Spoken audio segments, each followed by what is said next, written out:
These are cow's feet, but they look more like gnarly, twisted lumps of wood.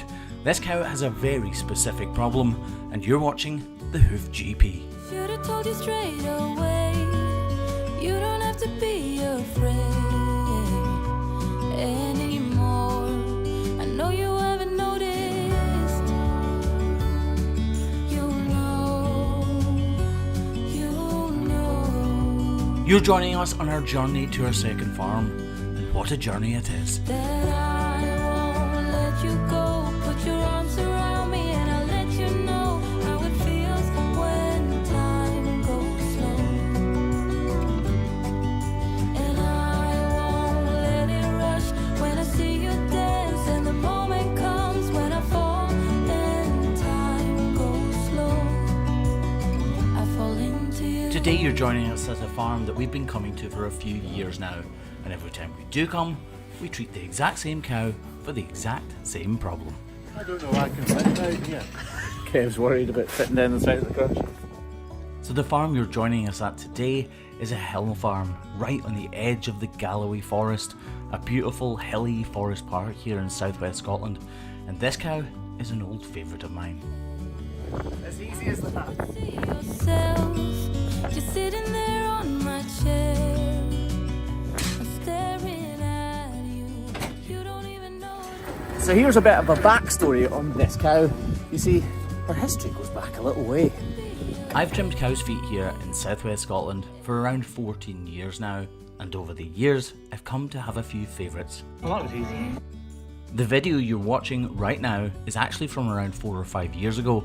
That is my trusty old Navara, which is now Craigie Boy's trusty steed. Go on, that's it, go on. This old deer of a cow is known as a crossbred Hereford, a cow whose job is to give birth to and to raise a healthy calf. This was my first professional crate, my first proper hoof trimming crush, the Whopper 51. So when we look at a cow like this, obviously this is fairly overgrown, but the cow's not actually lame in any way, she's just uncomfortable. So when these cows are way out in the hills for months at a time on soft ground, it's very, very hard to spot that they're actually overgrown. This wasn't the first time I'd trimmed old Harriet here, but as you can see, it pretty much looked like her hooves had never been touched. This is actually laminitis, or choriitis as it's now being called. So basically, the little fingers that hold this wall onto the inside of the foot are expanding and they're causing it to push right out the way and cause this hemorrhaging. Right, let's back onto the next foot. Now again, this is a really gnarly foot. If you look at it, it's all bulbous and overgrown here. But again, she's not lame. She's slightly uncomfortable, but apart from that, she is not in any pain whatsoever. This video isn't just an excuse to take a trip down memory lane, it's a video to show that farmers take care of their cows over years and years and years, and sometimes their feet still end up looking a bit crazy. I'm pretty sure her front feet are perfect, but she's in, so we might as well do it. See you dance, and the moment comes when I fall and time goes slow. I fall into you. As I said earlier, that was 4 or 5 years ago, and we're back today in 2024 Be careful. to see how Harriet's looking these days. Thank you. You see, these cows live on really soft ground. She's not lame, she's not sore. They're just very overgrown because she's had laminitis when she was younger, which basically means the inside of her foot completely expands and blows the hoof horn off the side of her feet. So like I said, she's not in pain. It just looks a bit funky. Even although these extremely gnarly feet aren't causing any major issue for this cow, it's still really important for her that we take them back to the correct length. But even more important than that, we make both of the claws the same size. In other words, we spread the weight evenly across both of the weight bearing surfaces. That way she won't have any pinch points, won't get any hemorrhaging, and therefore we should be able to avoid real pain for this cow. We don't routinely trim in between these feet, but on cows like this, that ridge gets really overextended and curls right round. On my skin, beginning to thaw from within.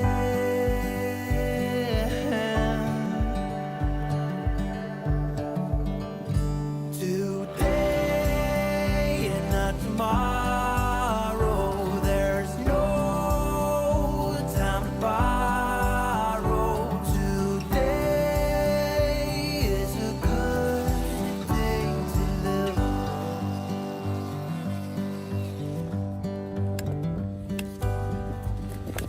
This back left foot is shaping up really nicely. There's not all that much wrong with it apart from that slight hemorrhaging, but it's the back right foot that I am truly worried about. I'm just not sure whether or not I'll be able to return it to anything like what it should be.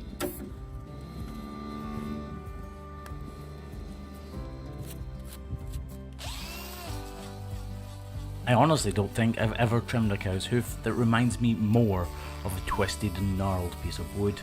It's just like a burr on an elm tree. It's all knotted, twisted, contorted and distorted. Because of the distortion and the overgrowth, I don't really know what's happening on the inside of this hoof capsule, so I need to be incredibly careful not to go too far in the pursuit of perfection. Right, let battle commence. Today is a good day today and not tomorrow. There's no time to borrow today. Well, something's gotta give today. Here there are all these lines, and here. So like, her foot is like inside like this, and then the hoof is like that, and it's supposed to merge together like that. And what's happened is the tissue inside has got inflamed somehow because she's ill and swollen. And it went.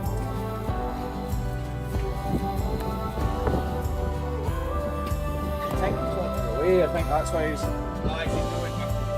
Oh, she's not.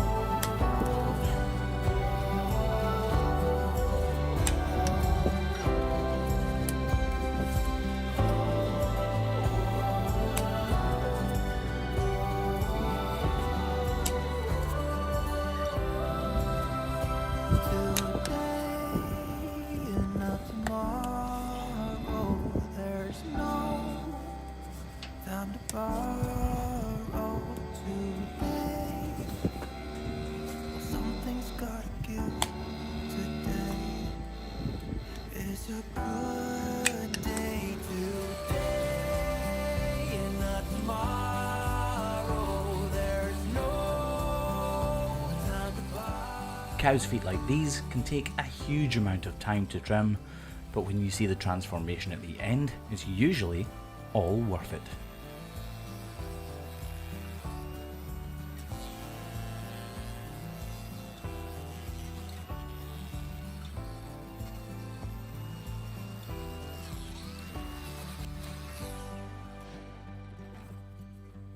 If we all take a little time and concentration to study the hoof that I'm trimming right now, i.e. the claw on the right, we can all see the stretched lamina corium. You can see the stretch marks in the hoof horn itself, and these will not disappear.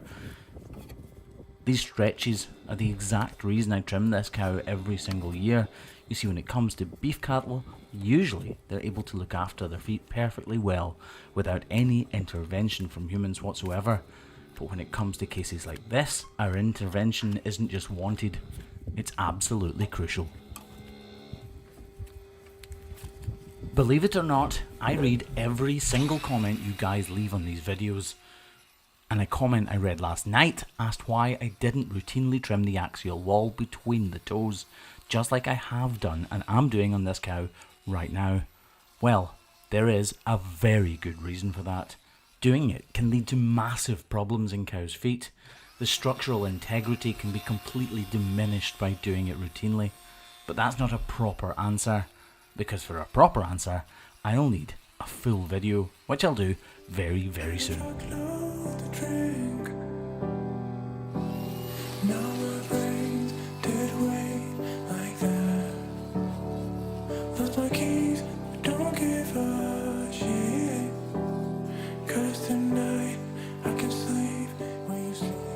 These exact trims, the ones on small Scottish farms here in the heart of our beautiful landscape, where we can make a huge difference to these cows' lives, are the ones I live for and the ones I absolutely love doing.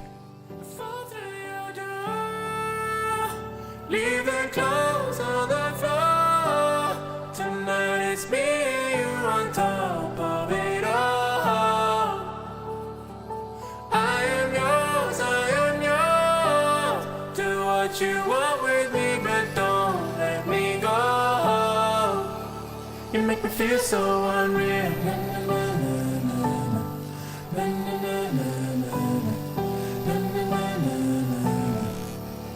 You make me feel so unreal. We can live a dream. We can be so unreal. I love this job. I love this job because of the difference you can make in a short few minutes. I love this job because of the education you can bring to the masses and to the farmers who look after these cows. I love this job because it takes me out into the world, meeting amazing people working in fantastic locations with these amazing and beautiful creatures that give us and our lives so much. This job is interesting, it's evolving, I'm constantly learning, and that is what keeps me interested. On the floor. Tonight it's me and you on top of it all. I am yours. Do what you want with me, but don't let me go. You make me feel so unreal.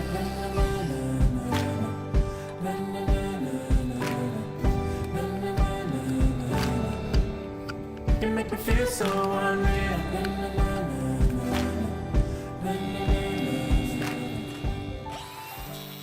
Grinder follows knife, follows grinder, follows knife. Little by little. That's the way with feet like this. You have to be imperfect to be perfect. I know that sounds stupid, but it's true. Song lyrics that I absolutely love, but maybe aren't quite true in this case. Look at that, brand new.